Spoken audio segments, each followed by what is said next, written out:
Okay, we've hit start. Hello, Steve. Okay. Hello. So, in an effort to make sure that I've covered my bases, I was going to open my phone, look at any important messages, and then put my phone away so I am not infinitely distracted while we're having this wonderful conversation about whatever this is going to be. And the first thing that I pull up, the first message I see, because I just came from a fire pit hangout with some friends over on the north side of town by the Drake neighborhood, is my buddy Chris. He says, different Chris, more different Chris than the one you know. Thanks again for the fire pit time. At risk of sounding like Tex, I feel quite lucky to have friends that I like so very much. And it's the Uh, funniest fucking thing. All right. did you shed a tear as well? Well, I've got some whiskey, so let's try to like promote some. Okay. We'll get there. We'll get there. A touching. Yeah, no, I want you to know I have thrown my phone out of arm's reach. So now all that's left to distract me is the entire internet in front of me. Okay. But we will try our best not to be distracted. So Yeah. let's get us started on this talking, this chitty and chatting. Yeah. Did you have any time to think about the that blind problem? I did have some time to think about it, and specifically, I Yeah. had time to think about what the fuck the question was because I don't remember. I spent this Yeah. weekend trying to So, remember the question, so run it I by me remember the again. question. Yeah. So I don't know how to pronounce this because not French. It's Oh, it's in French. Molyneux. No, I had Molyneux's problem. when I broke my leg, they told me it was a Molyneux fracture. So Oh, maybe that's what it is. Molyneux.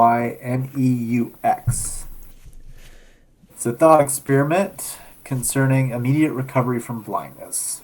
So the idea was if you were blind since birth and you shaped your idea of the world based off of touch and you had an immediate recovery from blindness, say it's surgery or struck by lightning or something like that, and you just happen to be able to see, and let's say you're in a hospital room and you look over and see a bottle of water, would you recognize what that is just by sight initially, just by sight alone? just by sight alone, right?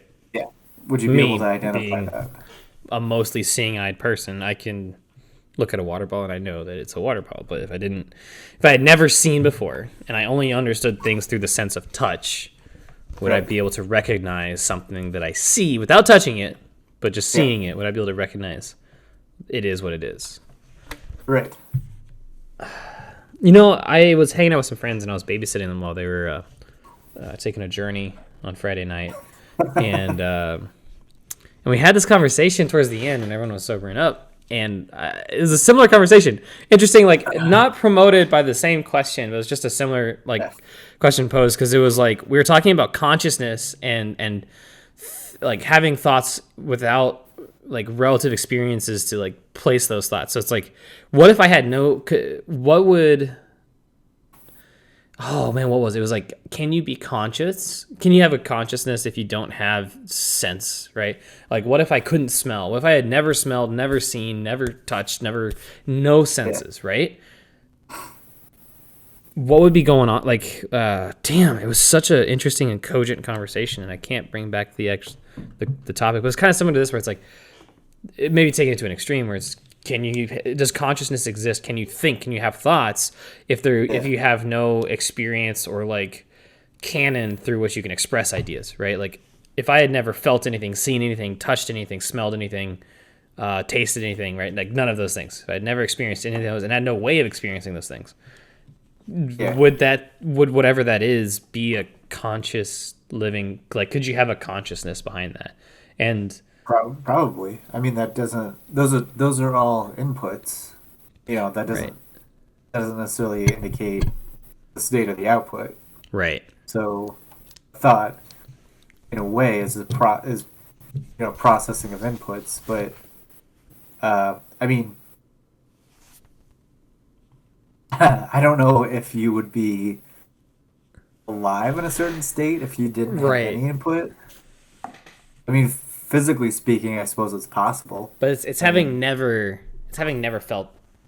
It's not that you had those senses and then lost them. It's like some entity never had them. Like imagine like we kind of came to the conclusion that that it was impossible for a thing to be defined as like conscious.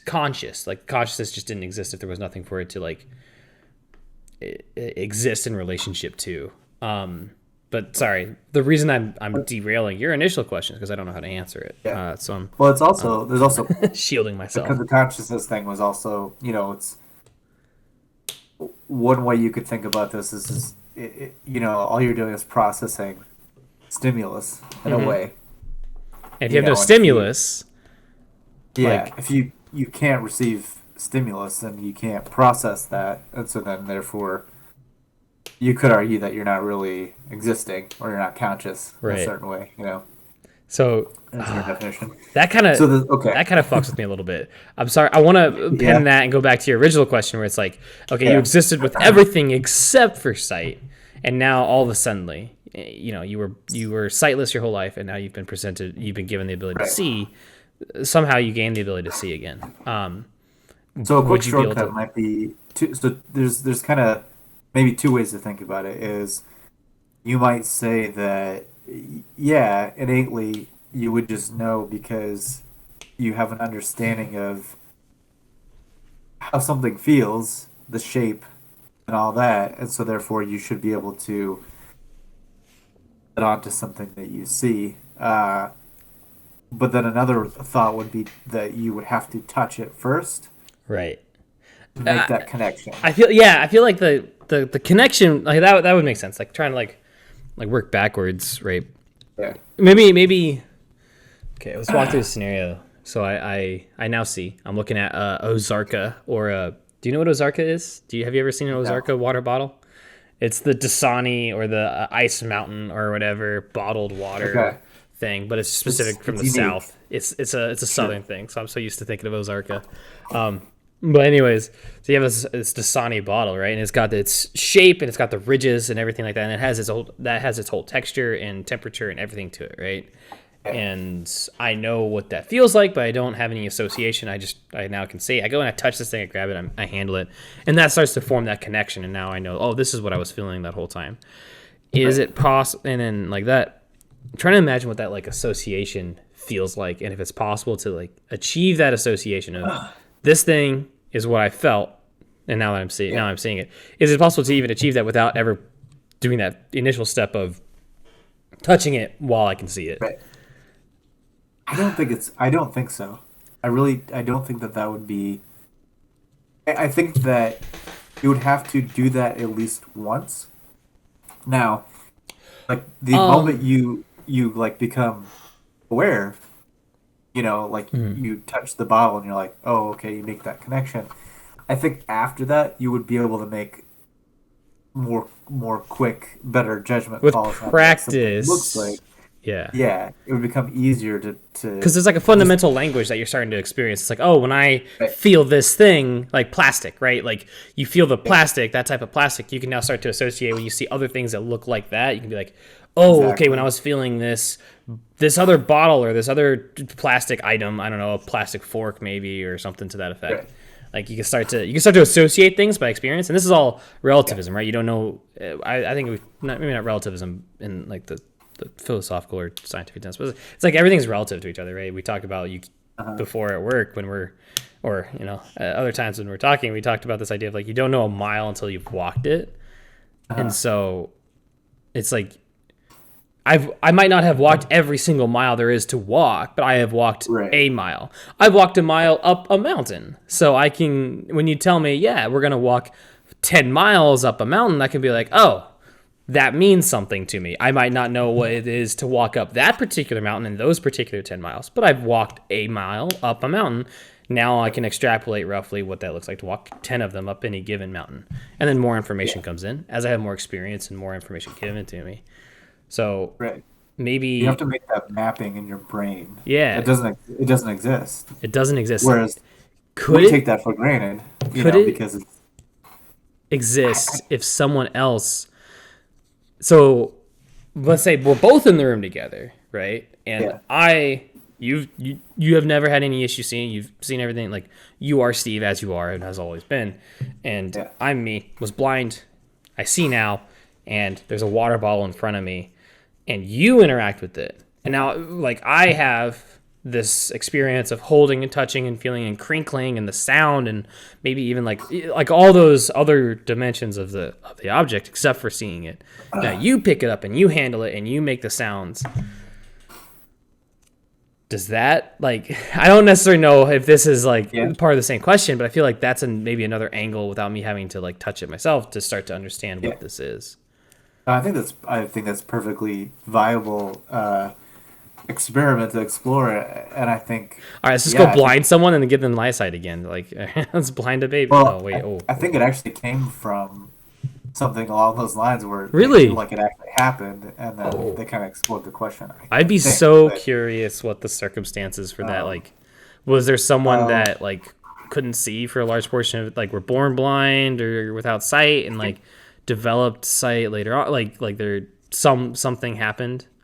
One of the main ones that people suggest is a cataracts problem, maybe.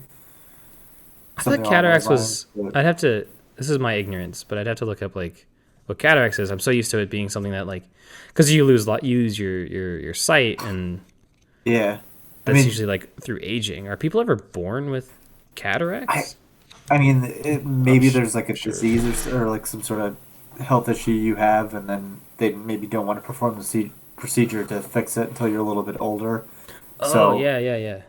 It's possible that kind of scenario is maybe what they're thinking of, but you then extrapolate that to a bigger thought experiment. But in answer to your question, I think that's a viable circumstance. So if you woke up and like let's say it's just you and this water bottle, I think you would have to have that experience to do the mapping. Mm-hmm. But what you would be introducing with a second person, exploring the usage of the water bottle, it uses other sounds and other experience to map that a little bit easier. And then it's still doing the same thing as me touching it, though. Like, it's still accomplishing basically the same thing. The question was originally asking, can I, like... What was the original question, basically? Was it... Well, the idea of it is basically just when you regain a sense that you didn't really have it. You kind of did, but you didn't. But you can see all of a sudden you've explored the world through other stimulus as an input. And so I think the main one being touch doesn't really, I don't think it really covers sound per se. It talks about blindness, but I suppose you could add that dimension too. It's basically you've not seen it, and all of a sudden you can see it. Would you just immediately recognize it for what it was just by looking at it? Right. Immediately? Can you recognize it just by looking at it? Right. And so not interacting with it any other way. Sound, could be a big one too. It's like, oh, I remember that sound. I don't know that it would be like an instantaneous thing. It would probably be like, where have I heard? What's that sound? And then you're like, oh, okay, that's a water bottle. And then you're like, I feel like we're with what I kind of put forward. I feel like it's kind of cheating the question a little bit, where it's like because the question seems to be like, can you, or maybe not cheating the question, but we're like expanding like how would you go about limits of the question aside, how would someone go about what would that experience be like to form those associations between what they see, what they can now see, what they had heard and felt and all that other stuff previously. Right. But like the core limitation of like you only see it. Now you don't get to touch it, you don't get to hear any element of it, you just see it. Through that alone, can you associate based on past experience, what's on the other, can you build that bridge? I think I go back to what you're saying. I don't think so. I think you need the other experiences. I think you need sight in conjunction with all those other things to build that. So whether that's sound from somebody else doing something, or even you doing something, or like feeling it, or maybe a combination to be able to start mapping that. But then again, I think after that it becomes a lot easier to identify new things because you start to understand, like the way something feels and then the visual shape that corresponds to that. It becomes probably a lot easier. Man, it would be incredible to be able to like. It's one of those things that's thinking about that. and what it would be like to be in that position and to experience that Yeah. in life. It's impossible for us as we are to in any way to ever like truly like be at the person that's like the subject of that experiment, right? Like there's Yeah. because I don't know how to describe this, but it's like we just have like, oh man, it would be fascinating to like if I could just, what was that episode from Rick and Morty where they do plays the game as the carpet Oh salesman, yeah. right? Blitz and chips or something. Blitz and chits or something. And like in Yeah, that the Dave and Buster's. you're able to put yourself they're able to put someone in, and then like all the context of your existence outside of the game as Morty or Rick or yourself or whatever, right? Like none of that exists, and then you're just playing the game, and then when you die it gets ripped out, and then all of a sudden everything comes Right. flooding back, and now you are yourself again with all these memories from this game, and you remember it's a game, etc., etc. And it's like that seems, whatever you could do, that would be the conceptual way to do this experiment. Yeah, like, because I for think they were ourselves. literally born. And when you start the game, you're literally being born, Yeah, if I yeah. remember right. I think so. Right. Something like that. It's so fast. Yeah, It's so that's what it fascinating. was like. Yeah, and it kind of made me think, it would be interesting if so the person that can see all of a sudden, it's like they would have this sort of experience like a child, like an infant or something where they get to kind of explore the world in a different way, like completely new in some ways.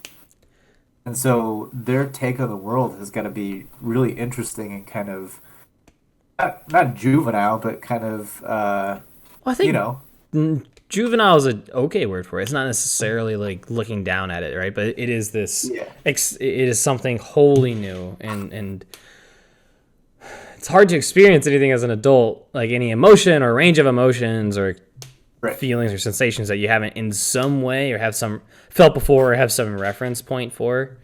right. So that'd You be an know, interesting way to kind of like reinvigorate somebody's life in some ways. Just you've what's upgraded, you've got a new sense. Here you go. this whole conversation is reminding me. Me and my previous partner, she and I we were watching the show The Expanse. Have you seen The Expanse? Oh, I've seen The Expanse. I haven't I think finished we've it. talked about it before. Okay, yeah, I Oh, think so okay. too. That game Yeah, is it's good. incredible. I love that. It's one of my And favorite shows. or not game, sorry, show. Yeah, But it's so, one of the things about early, especially early on, there is this the weight of the expanse of space, the great vastness of space and the emptiness of it. Like it's really heavy, right? The consequences of getting just launched out into space, right? Getting spaced or whatever, and Yeah. the scope, the infinite, this massive distance between moons and planets and space stations and everything, and just the whole impact and terror of just this open, empty, big empty, really fucked with me, and that added an element of just that added to like the gravitas of the first few seasons, especially where like like life felt fickle and death felt heavy and final and permanent, and you got really connected with characters, and there's just, I don't know, there was a certain like coldness to the show. There's Yeah. a coldness. Coldness is not the right word, because the show felt very human, and you got really connected with characters and in the moments, and I felt like I could really put myself in the show to a degree, and then when people died or when certain traumatic things happened to characters, like I could feel that.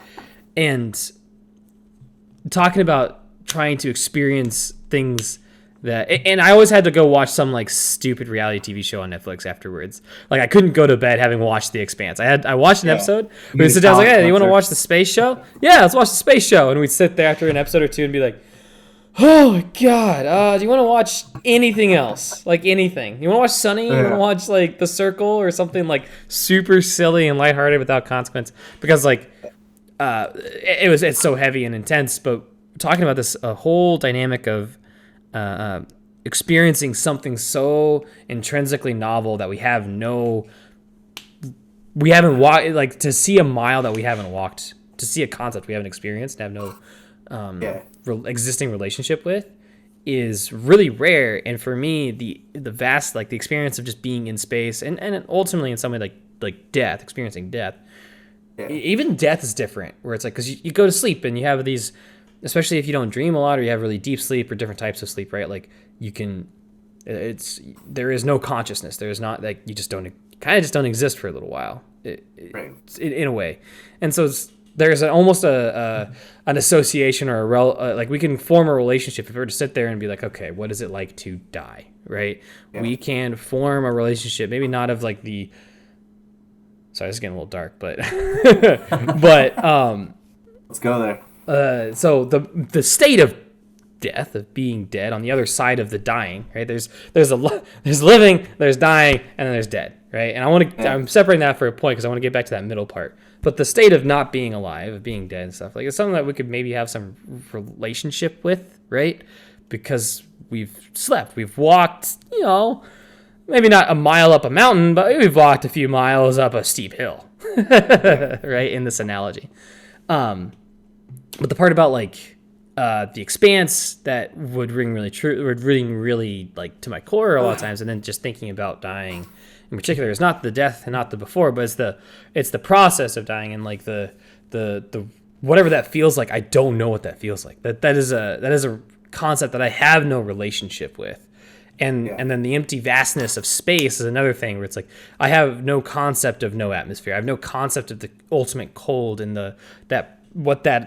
or not cold or whatever, right? Like whatever that experience and feel is, and just the absolute, just I keep using the term absolute, but this really all-consuming isolation of being in space and being outside of a spaceship in space, or confined in a spaceship in space.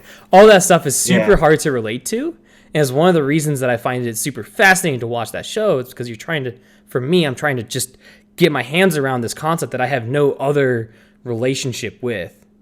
And I feel like that's maybe kind of what it would be like to just sit there and look at a water bottle when it's something you've never seen before. I think, there's a certain maybe weight to it, or pressure or something. I suppose a decent proxy would be being really far underwater.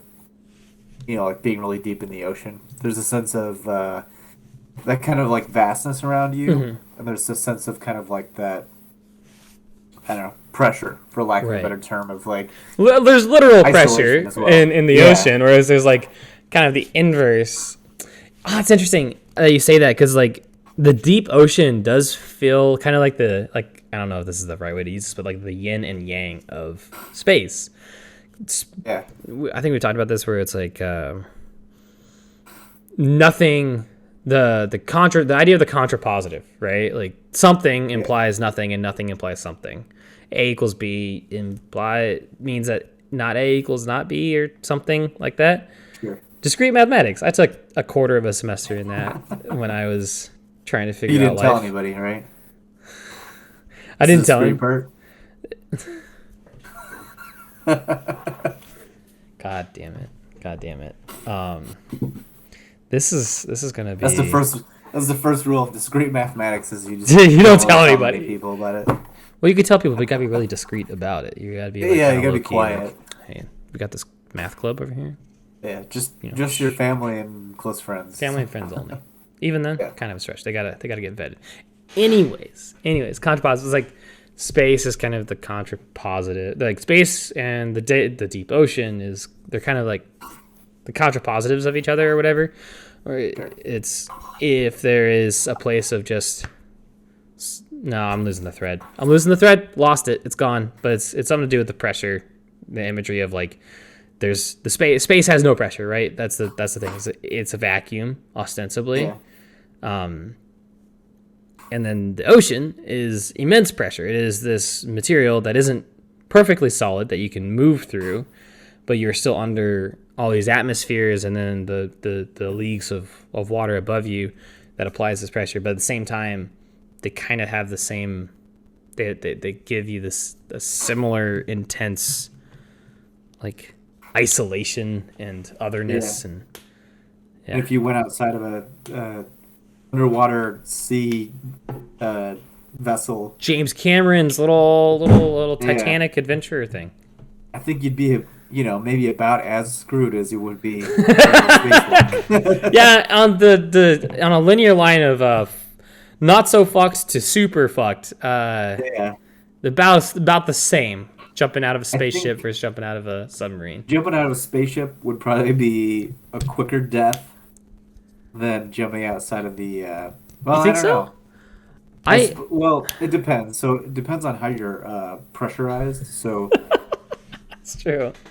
um, if you could somehow equalize that pressure, like if you're immediately outside the underwater vessel, probably you'd probably be crushed.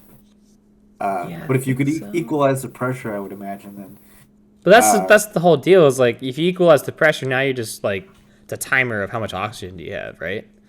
yeah. Is Well, there and other issues that would come up by being yeah. I basically mean, in infinite gravity versus no gravity? assuming that you, well, yeah. I mean, the underwater thing. I think assuming that you don't get eaten by some animal, or whatever. It's And I'm also just gonna put that aside. We're not gonna worry about that. yeah. It's also really cold. The bottom of the ocean, and also you can't. I mean, you have to take your time surfacing because then you get the bends. The issue with the Right. bends. You can fly that way.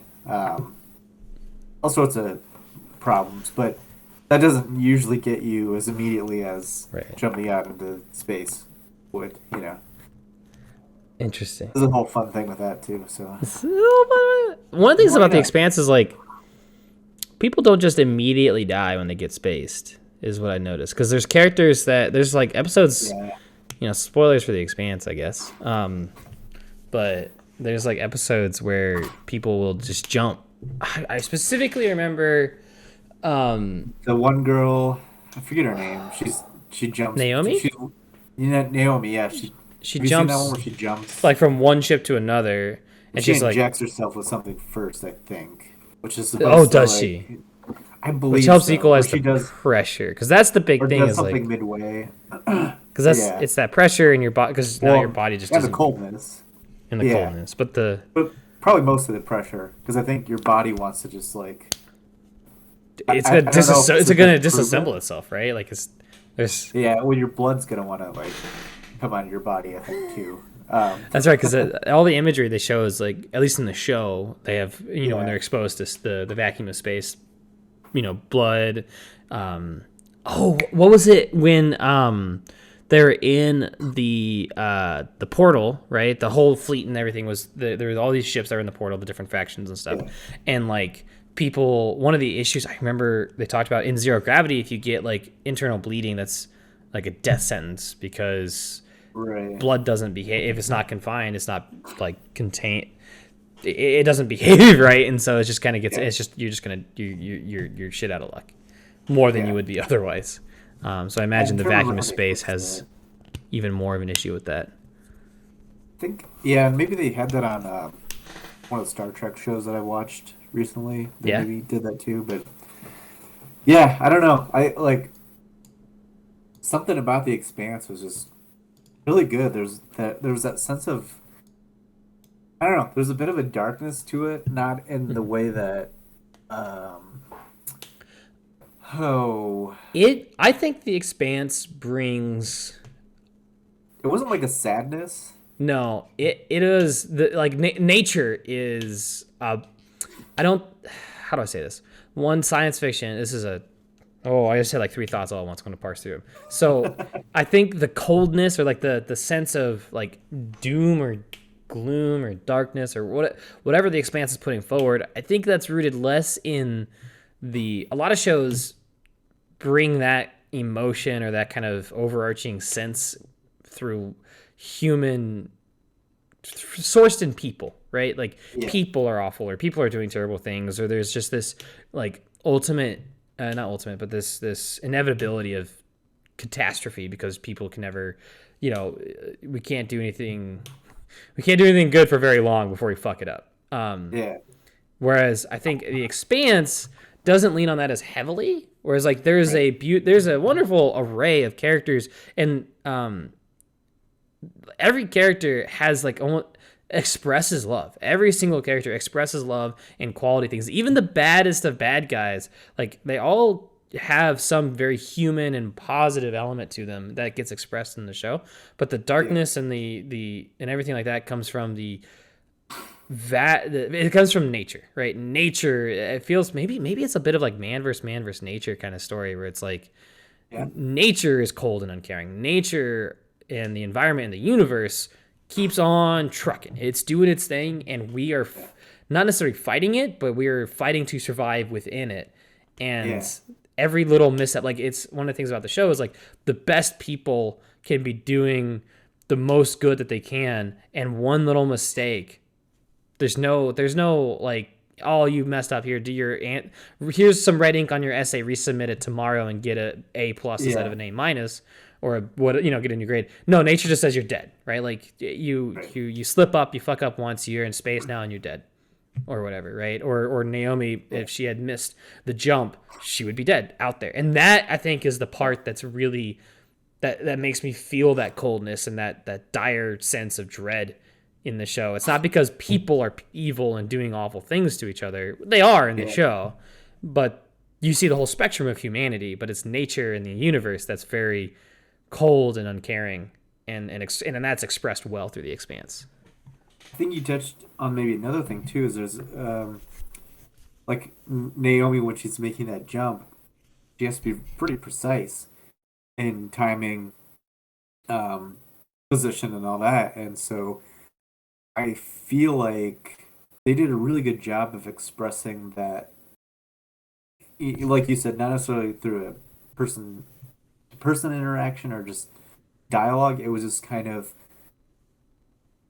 present that you have to be more precise than you do if Mm-hmm. you're a ship and you fall over in the ocean. Right. You can still swim, Mm-hmm. and there's, hopefully an island nearby or something, Right. you There's know. hopefully something for you. But even then, you have better odds than you do Yeah. slipping up in space. I mean, there's a sense of I sometimes get this when I watch space shows or movies is a feeling of like anxiety or like almost holding Yes. your breath Yes. Oh, I get that so much. because because of those situations Yeah. where it's not like the anxiety of a show where a person's on Earth. There's something Mm-hmm. about, and it's maybe similar when you're flying. Oh, Um, that's the part that's scary. Man, you're as not I've gotten you're just older, I've not gotten a lot grounded. more nervous about flying.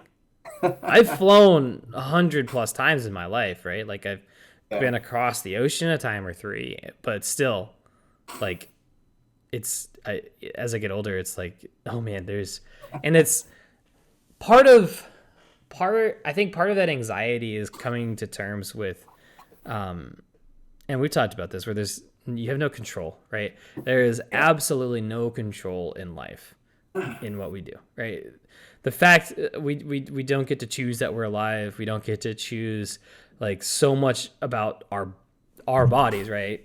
And what they hmm are. And that leads into a song that I really like, and a philosophy that I've kind of heard recently, where it's like, it's not my body, it's mine, or whatever. And it's this idea of like, we aren't our bodies. We there's like a dissonance between like who we are and the thoughts that we have, and that, like, yeah, sometimes conceptualized like as a spirit or a soul or whatever. But like, that is kind of like disassociated from our body. But our body, there's so much about it. Like, we don't control the fact that our heart beats. It's an autonomic system. I uh-huh. have a degree in biology. I should remember this, but that's been 5 years. Sounds right. But like, you have your like continuous systems that you just have no control over, and then there's like your gut biome and stuff like that. That's like, I have no agency over this. I can't consciously choose to like tell some bacteria in there to start replicating more effectively, right? To make more of Yeah, themselves, right? And then one of the things I love about space shows and stuff like, it's kind of silly, but Top Gun and other like movies that involve a lot of like, and other like you talk about being on the ship, things that are basically away from our standard I'm on land comfort yeah, zone. It forces me, at least, to confront this anxiety about, I have no control, and if And story is core of storytelling is being able to build empathy. And if you've established empathy, I feel connected to the characters I'm seeing on screen. I can imagine myself in their circumstances.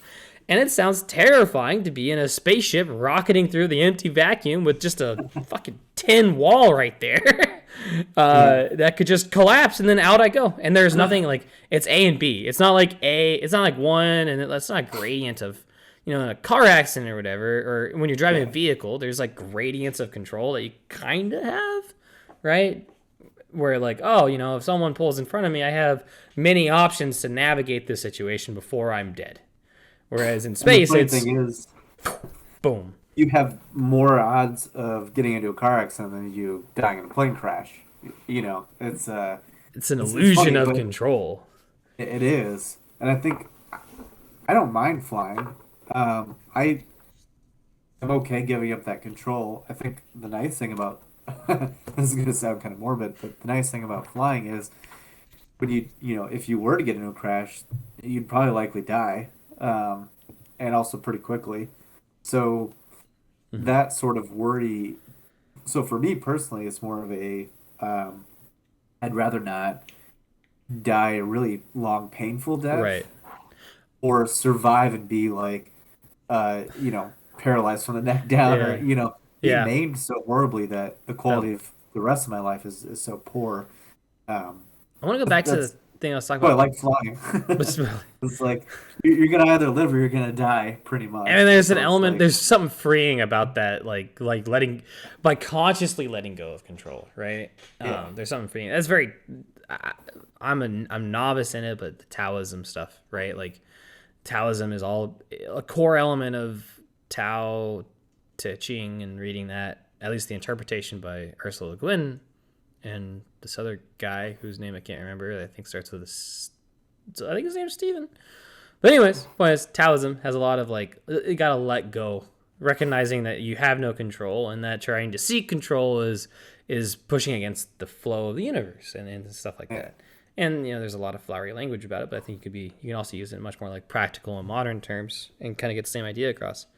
But yeah, letting go of that control, the part that I struggle with the dynamic you're talking about, and going back to earlier, it's not. I don't think it's the being dead part that scares me. Necessarily and now there's scare versus want and don't want. We talked about this I think on Friday or Thursday. I think it'd be super cool to exist indefinitely as a conscious entity that could go see and experience everything forever. Because I just think the world's so fascinating and it's so cool, and there's always something new to learn and experience and see, and that's yeah, fascinating. So that's when it comes to dying. I lament what's lost by dying, and I know that's not like the most healthy approach. I'm working through that. yeah, But the part that scares me, different emotion, different feeling, the anxiety is like, it's all the moments leading up to it where like you have to leading up to dying is you probably have to stare it down, right? You're in a plane crash and it's going down, and you're just like, one of the things that I have that every you listen to like audio from major plane catastrophes, and it's heartbreaking and heart-wrenching about what's going on there, because you are barreling towards what is most likely your death, and that's it. You have no control, and you have to face the fact that you have no control. It's an interesting experience that you just don't get. You only get to experience it once, really, for most people. yeah, But this is one of the This is one of the reasons. I so that's a huge this whole conversation about accepting the lack of control in life and just kind of being comfortable with ourselves as parts of nature yeah, relates to, because it's easy to forget that human beings were animals, and we have all this technology and all this beautiful and often not so beautiful, like the cityscapes that we live in, and the ways that we can manipulate the world to the point where it doesn't look like it was from this planet. yeah, It's easy to disassociate from the fact that we're just as much animals as the squirrels and the dogs and the cats and everything else, right? And one of the things that I love about science fiction, and specifically about The Expanse and stuff like it, is that science fiction at its core is environmentalism. It is conservationism. It explores our relationship with nature just through a lot of different lenses, And it's not always so overt, but Yeah. it still brings up a lot of what, you read classic environmentalist literature like The Good Earth. I think I read that long ago. The Good Earth, well, it's a little different, but Aldo Leopold and John Muir and stuff like that. And then you read or watch The Expanse, or you read 2001: A Space Odyssey, or this, that, and the other, and you get kind of similar. You explore similar ranges of emotions and human experience, but through different, like, shared language, right? And it's just a different way to draw those bridges. I'm kind of starting to think back to like the shared language of like senses and all that stuff. But sorry, I'm rambling at you. Yeah. The science fiction, the core of what I was trying to get there was when science fiction and when storytelling kind of approaches and deals with the concept of control, especially around life and death and the lack of control that we have, it's part of the whole dialogue about.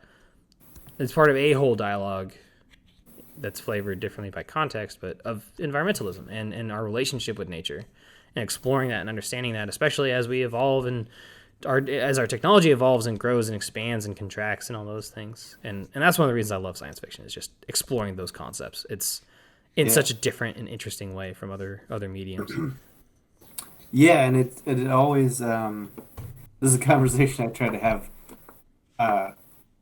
with somebody that a lot of shows and movies are all the same in certain senses, where just because a sci-fi show is in outer space doesn't mean that it's still not probably fundamentally about humans and the human experience and how the human experiences that environment. And one thing you could look at is that any show done by a human is going to be about humans. I was about to say, going back to our original question of, can you understand something that you've never seen before without using the senses that you've used in the past, right? Can a human being tell a non-human story, right? Like, yeah, I mean, I wouldn't think that would be possible unless you could, like Avatar, inhabit that whatever that other is, and experience those experiences, and then bring. You got to walk that mile before you can imagine walking 100 of those miles. Right. And it's like a different lexicon, right? We tell all these stories. Like Star Wars is a story that features a vast array of aliens and like religious concepts and all this other, like, massive technology and magic and all this other stuff, right? Like, it's a vastly different world from anything that we've ever existed in. But it's so easy to relate to and understand, and all the characters are, while not outwardly appearing so, human beings. And that's because, like, the language of communication and experience that we have, like the toolkit that we have, is tailored to telling human stories. And so we both understand stories through what we experience, and then we experience to tell, our experience influences the stories we tell. And so it's hard to, I don't know. There's always something there's always something that you can relate to or understand in a story. Sorry, I lost track there. The idea of a person trying to tell a non-human story, whatever that means. Like, what does that even mean, to tell a non-human story? But man, how would you achieve that? And I think that's even the cartoon shows that, like, B-movie or Bug's Life or whatever it is like, it's still anthropomorphized in every way. It's still human. I mean, it's still human associations. That's one of the things that I love about, and I wish I would watch some. I want to watch some more. I need to find out how I can watch this online. But like David Attenborough, like nature documentaries and stuff like that, where it's observational. Yeah. And part of I like on Instagram, I follow like the Yellowstone National or News and Photo Service or whatever, NPS. And they do a lot of stuff where they recently are sharing a lot of pictures of the bears, of the grizzlies and brown bears, or the brown and black bears in the park and stuff like that. And it's just so much fun to watch nature do its thing. Reading Aldo Leopold, the Sand County Almanac, a lot of there's a section early on in the book where he spends a lot of time talking about his like his morning routine and like going out before the sun comes up with his coffee and his book and his dog, and he's just listening to the sounds and the smells and the colors and everything as the day starts to wake up. And he uses language like he's watching these animals and he's finding a shared language of experience because this goes back to us being part of nature, right? Like we are a part of nature, and so we can understand whether through observation and science or just intuition or all this stuff together, we can understand like when a bird sings a song, what is that kind of what is that song telling us, right? What is that song telling the world? And it's really interesting reading that and how much of that he applies like an anthropomorphizing element to it, and how much of it is trying to understand what this life is like from the bird's point of view and working in the other direction. And it's really tough. Like when I watch the Yellowstone content or the David Attenborough stuff, it's really fascinating and kind of connects with a different part of being a living thing when you try to imagine what's going on in the head of those animals as they're out there running around. And that's even more relatable than watching a fungus grow or observing a forest and plants. I will speak for myself. Thank you, Steve. This feels very empowering. I'd rather watch a fungi grow. I suppose there's an interesting question though. When you think about what a bird would feel, when it's singing its song, you might also think, well, is it thinking or feeling anything, or is it just compelled to do that? And then what really makes it weird is then if you bring that back to the human experience, are we really just compelled to do most of the things that we do rather than the thinking and the feeling part? How much, and that goes back to the control, I guess. Like, are our thoughts our thoughts, or is that other things that are compelled? Like, are we compelled to think what we're thinking, and it's not actually like truly a genesis of our own? I need to reread like was it the I think therefore I am. For some reason I got Veni Vidi Vici stuck in my head, and that's not it. You're thinking of the person, the Descartes. Rene Descartes. It's Rene Descartes, and I can't remember what the Latin phrase. Cogito Vici? ergo sum. I think therefore I am. So Descartes, as I understand it, got super drunk and spent like a week emotionally and mentally deconstructing himself and like going, okay, well, so what's it's this whole idea. I remember this is classic freshman sophomore philosophy 101 shit. Totally. No, it was for me. I literally took it was like philosophy 201 at Iowa State. It was so silly. And it was, this is the only thing I remember from it. It was this interesting discussion on cogito ergo sum. I think therefore I am. And Rene Descartes went through, got super drunk, and was just like, I can dismiss everything as not the self except for, or it was like this. It's kind of like the Matrix. It's like it's like exploring are we in a Matrix or whatever, or a simulation or something. It's like, am I me? Like, what do I even exist, or am I just a figment of someone else's reality, right? And he came to the conclusion that because he can think, he exists. And I think philosophically, everything else might be made up, everything else might be a fabrication, but the fact that he thinks, therefore he exists in some capacity as himself, as Rene Descartes, and you as Steve, and me as Tex. But I think there's conversation that there's nuance to that, and there's conversations actually we don't really agree with there's philosophical trains that are no, that's not actually. But that doesn't right. necessarily make a distinction though. I mean, sure, you can say, okay, well, I exist because I have thoughts, but that still doesn't get to the answer of whether you are the generator of those thoughts or you're lagging behind them, and the lag is so seemingly imperceptible, that you're just kind of thinking that you're pushing these thoughts versus just watching them happen. Yeah. that messes with my head so much. Yeah. I want to be real. I want to go read some like some soft cuddly book or watch something silly and just like purge my mind of I well don't. and part of the challenge is like getting comfortable with that for like just to live a more full life is trying to get Yeah. comfortable with that ambiguity and lack of understanding that life brings. That existing is ambiguous, right? It's unknowable and ambiguous, and being okay with that is going to free me up to live a more full life, ideally. Yeah.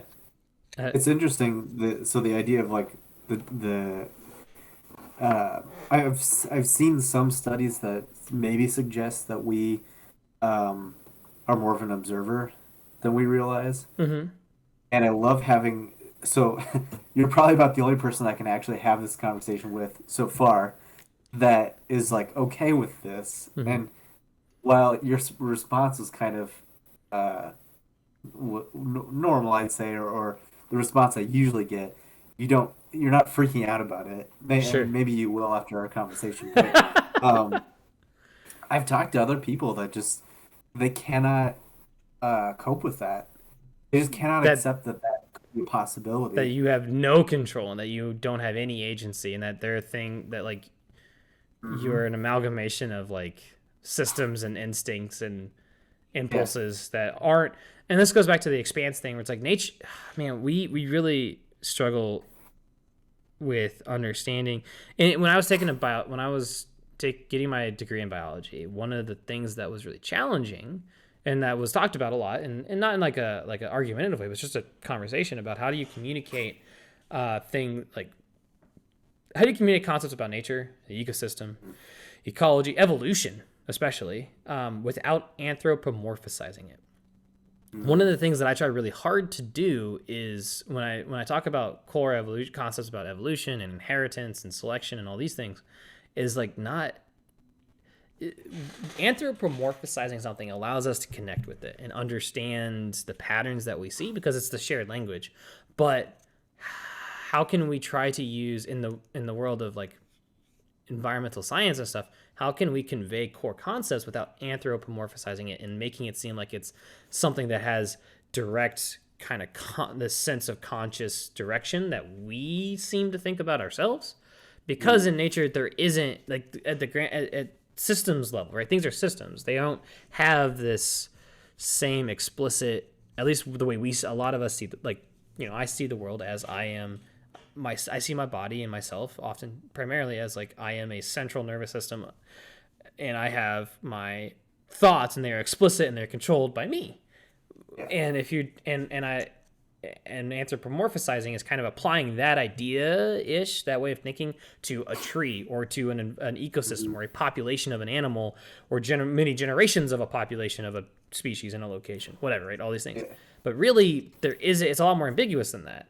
Hmm. Ambiguous in some ways and more explicit in others because it's a system Right. that like has pressure. There are systems and I'm losing the words here. Well, But there's an lack of intention, I think maybe that oh, that's a great you were way to put getting it. at. There's a lack of intentionality. There's not like this Hmm. conscious decision making that happens. There's decisions in a way that are happening, but it's kind Yeah. of algorithmic, right? There are systems at play, and there are interactions between these different systems and the rules within those systems, and then those propagate results. And Right. that's not always the most interesting way to convey how cool evolution is or how like Yeah. impactful evolution is, but it's also kind of like ethically one of to express it more that way than to anthropomorphize it and say, oh yeah, this animal chooses to have this trait because it's more advantageous, but in fact Yeah. it's just that it was not there. Creature organisms. I'm not going to say animal, but like organisms don't have like generation across generations, right? I'm not like, all right, thumbs, great. I want to keep this. It's Let's just give it a thumbs up. This thing is great. I love this. I vote Um, for it. it's not that conscious decision making, and we Hmm. a lot of times we understand it as like yes, it is a value add, right? It helps. This feature aids in one thing, and that's surviving and all this other stuff, and more to the fact it didn't inhibit. or promote them dying before they could put offspring out in the world, right? That's kind of part of the core of things is, and this is where a lot of conversation about toxic masculinity comes in, or not toxic masculinity, but like this alpha and beta bullshit or whatever. It's like survival of the fittest. It's just survival of those who didn't die, right? Like it's not you were so great and nature is like you're awesome. I'm gonna make you succeed and I'm gonna apply an intentionality to your success. And it's more like, well, in the systems that existed, this individual and this group of individuals with this trait died less, and they were able to survive long enough to make offspring who then carried on most of their genetics, who then also maybe didn't die as much, right? Like there's a tough conversation to be had around these types of things where we anthropomorphize stuff and we put we use, because it's a language of us it's how we understand the world, right? It's our core language and it's comfortable and it's easy to understand. But it comes with some pitfalls. We don't know anything else. And that's another thing too, is we don't know anything else. We don't exist. We haven't experienced anything else, I guess but I should say. I'd argue that we kind of do. Like we are ourselves a collection of systems, right?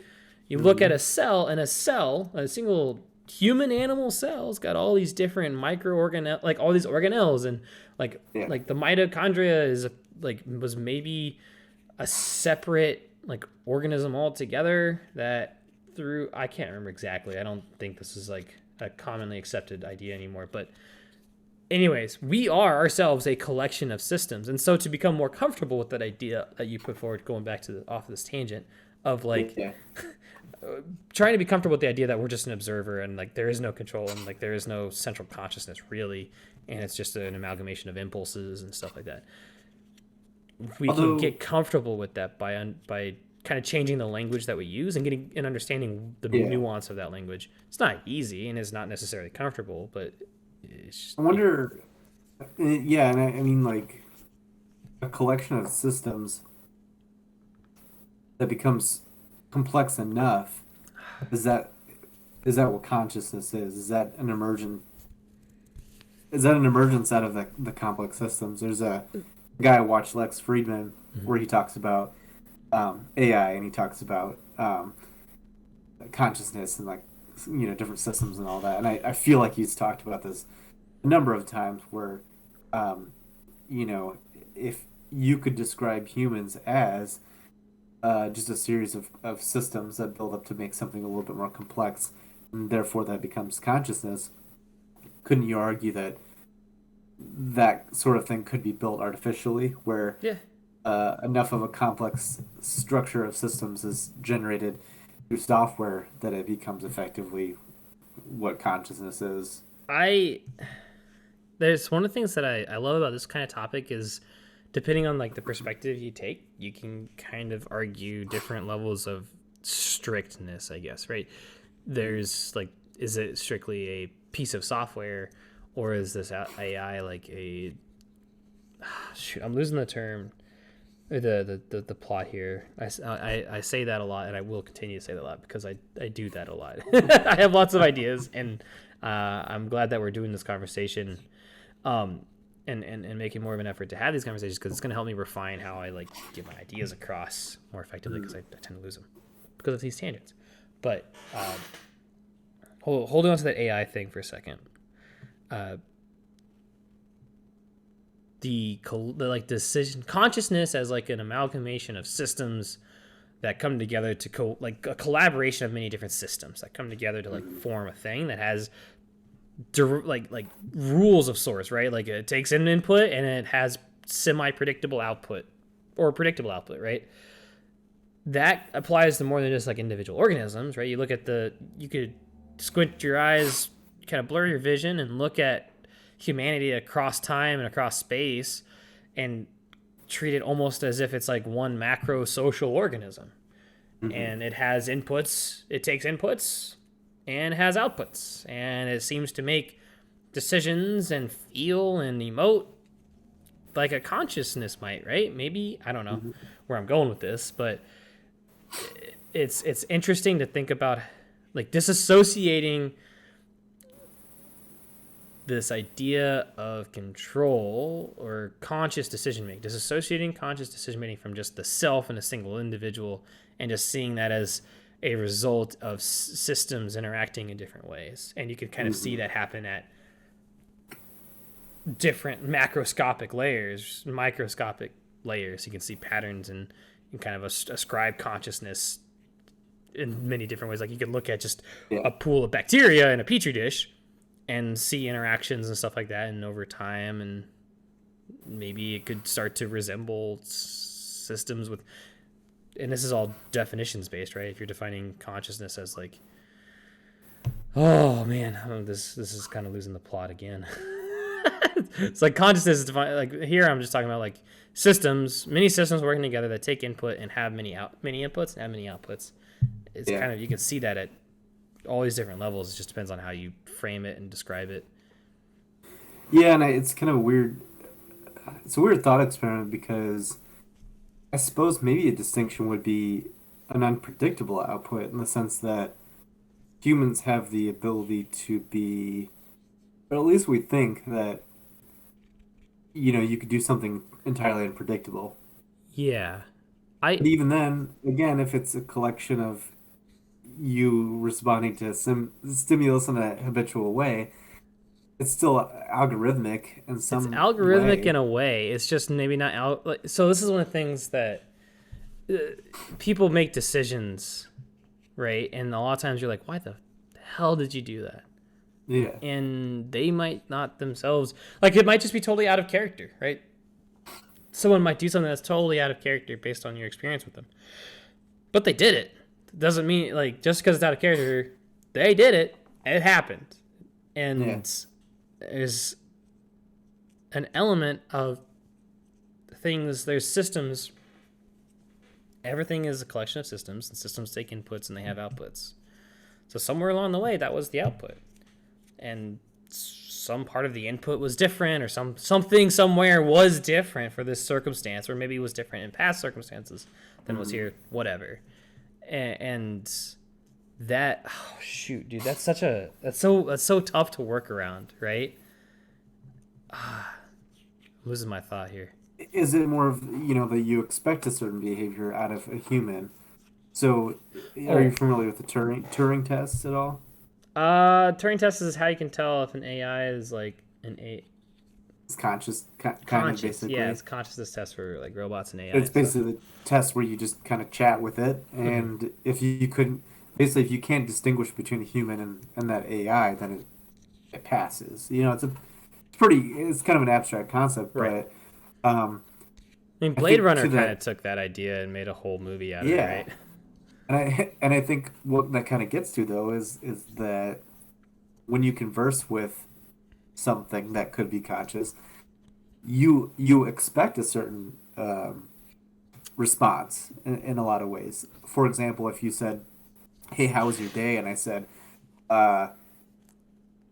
"Blue Jeep, Cloud Patrol." I don't know, some weird phrase. It's like that's not expected, and then therefore you would assume that response was driven by a computer. Then, so if you're expecting a certain response, then how is it different from any system that you have certain inputs and an expected output? Whether that's, bacteria or whatever it is. And that's why I think it's just... And is the expectation kind of arbitrary too, right? Like, sure, that's our perspective. Like, we expect... from what we define consciousness as, which is how we view ourselves, which we think are conscious organisms. And then it's a question of, are we conscious organisms, or are we like observers in something? I don't know. In a large petri dish that is planet Earth. Or something, right? Right. There's a million analogies or ways to describe it, but like, are we looking at defining consciousness? Is our definition of consciousness is biased because of the tools we have to explain it. We only experience the life that we experience in the world that we experience it through the ways that we experience it. And so that's the language. Those are the miles that we walk. And so we can only extrapolate so far until we've walked new miles and seen new perspectives. This is why I absolutely adore and really get really excited about, like... Thank you. That's very, very flattering. Oh, you didn't finish. Never mind. I thought you were going to say you adore me. Why would I ever say that, Steve? That is so out of character and unpredictable. That's so you must be conscious an AI. me would never say such a thing. or something. Just not when it's recorded. It's not when it's recorded, Steve. Not on camera, man. Come on. Um, we agreed. We agreed on this. But that's one of the reasons I love like exploration. And I think it's super valuable to both have like to go into space, right? And to go explore the deep ocean and to go see all these things, because by understanding more about the world around us and just seeing more of it, right? We get to understand, we get new tools in our new literary tools or new ways of understanding the world around us, which then helps us understand ourselves better and helps us communicate, and it just expands, right? It expands our understanding of the universe, which then, makes things complicated, but it's also super exciting because then, I mean, at least for myself, it's super exciting because the more I can understand about the world, the less it makes sense. But that's kind of exciting in its own way. Mm-hmm. And it just feeds into itself. And there's almost nothing more satisfying than peeling back those layers, right? Just peeling back layers about yourself, about the world around you, and seeing it with new and different eyes. It's one of the reasons I like to travel so much. I love just to drive down to, just drive across the state for a day and come back, and I feel different when I come home after a long trip away, and it's like, oh man, it's the same but different, and that feeling of newness and seeing the place with different eyes is like, it's fulfilling. I think that's the right word to use it. I don't have a better way to say it than it's fulfilling. And you maybe feel like you change, and you maybe feel like whatever that thing is that you experienced, you're kind of like bringing that home, and you're kind of sharing that. You maybe not even sharing that experience with anybody else, but that kind of sharing that away experience with your here experience. Yeah. And kind of reshaping, who you are and how you see the world and all that fun stuff. Yeah, it's kind of an interesting dynamic. And I think that's why space travel, and that's why deep sea diving, and that's why climbing up a mountain that you've never been up and seeing that, like, all these things are just, there's a feeling that's almost universal about all those things that's hard to put into words, but it is kind of that true voyage's return idea. It really is fulfilling, at least for me, at a I don't know, human level or something. It's so cool. It's so cool. When you talk about kind of peeling the onion layers back, I kind of equate it to... I didn't say onion. Well, you said peeling the layers. I just always think onion. Every time you say peeling the layers, I just think dude, onion. I think we talked about this. My mental headspace for that, when I'm like going through and I'm looking at an idea and trying to, like, whether it's I'm looking at myself and my attachment to something, like with this move that I'm doing soon, and I'm trying to like let go of my attachment to my couch or my mattress or whatever, and I'm like, it's Shrek and Donkey hanging out peeling an onion back. That's my mental model.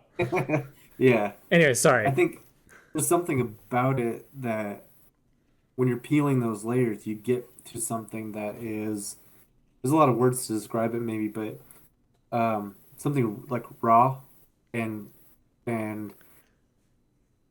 I mean, similar to, like, you peel enough skin back, it becomes raw, and tender. That's not always a bad thing. Right. I suppose with skin it really is.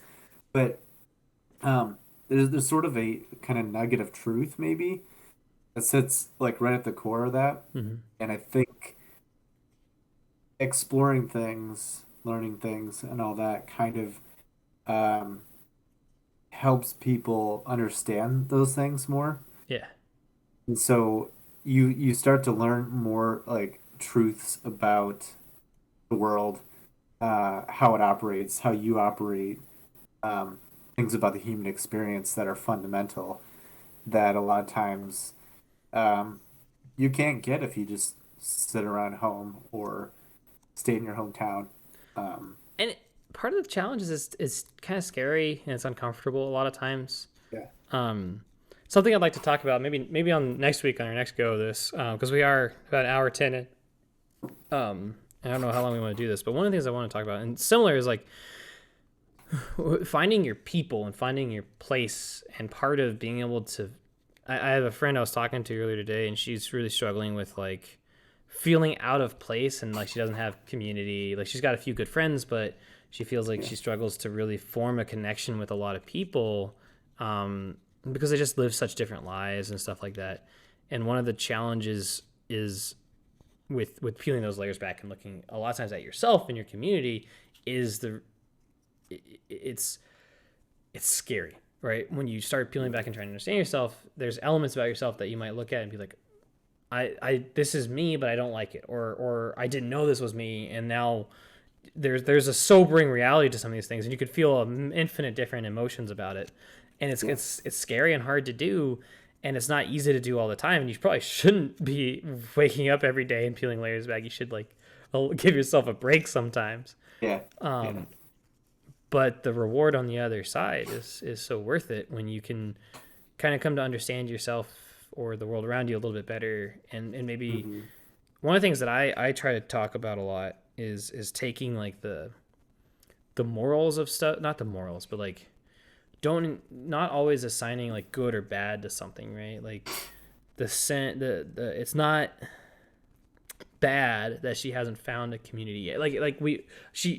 I want her, and for her own health and for her own sake, it is not great to not have a place, to not have your people, and not have that sense of community and support and attachment. But it doesn't have to be like bad on you, or it doesn't have to be a nihilistic or not nihilistic thing. It doesn't have to be like a doom and gloom thing. It's just look at like by peeling the layers, by looking at this and trying to understand yourself and the circumstances you're in, and maybe like, oh man, this group of people I was connecting with, but now I don't. Why don't I connect with it? Like, ask those questions and don't blame them and don't blame yourself, but just understand what it is. Like, what is the dynamic here? What is different between me and them, and maybe what's going on here? And by peeling those layers back and understanding it, you can maybe start to let go of some stuff, and then that group can then become your people, or you can continue to go and explore and see the world, and eventually you start to be more informed about like what are the types of people and the types of environments and stuff that you connect with. And as you find them, you can be more honest with yourself and be like, and kind of let go of all the baggage. Lost something to talk about next week because it's kind of outside of the thread of what today has been, which is about like experience and relative, like understanding something through shared experience, language of experience. But it was interesting when you're talking about that. That kind of made me think about this conversation I was having literally 30 minutes before I sat down on this call with you. Yeah. Well, maybe it's a good place to wrap then. Yeah, I think so.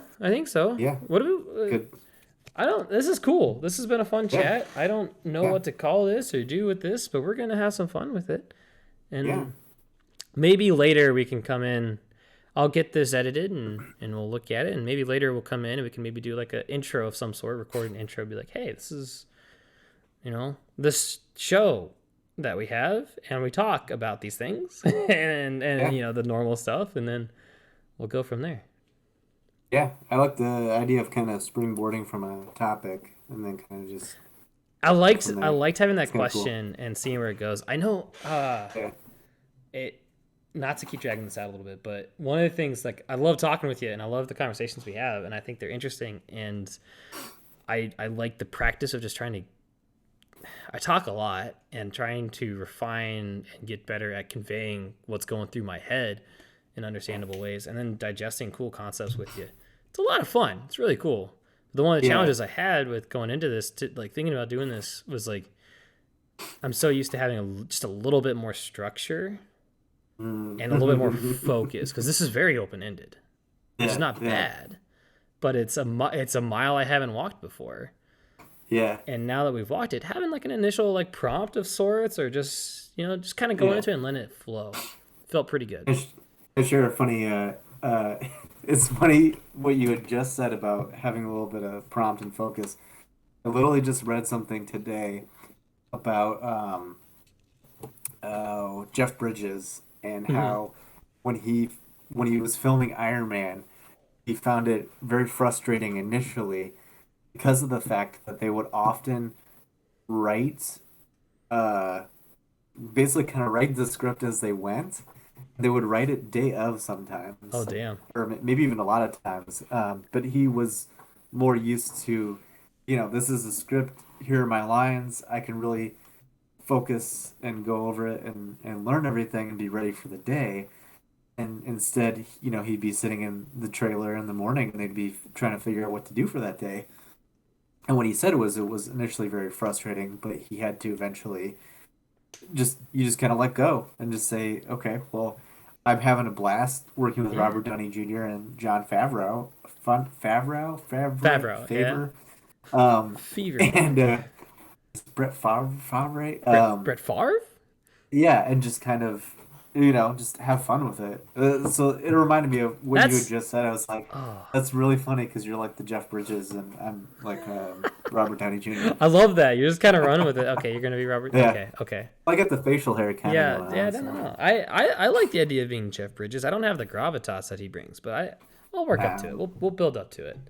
But I call love you that. Yeah, it's dude or that, something. and that's kind of something we talked about a lot today. It's that practice of letting go of like conceptions and expectations and just trying to recognizing the tools through which you're used to seeing the world and how they are Mhm. just like it's a language, it's a tool set, and it changes over time, and allowing it to change is really healthy. And you don't know a mile till you walked it, and that's what today has been. It's been walking a mile, just like Jeff Bridges did Yeah, that Iron Man 1, I assume, right? It was Iron Man 1 because he was the yeah. He was yeah Obadiah Stane. Obadiah Stane. Yeah. What a name. Anyways, this has been a great time, Steve. Thank you. Let's go Yeah. ahead and do a little sign off here. We just say All right. thanks for talking, and All right. we'll talk again next week. Sounds good. See ya.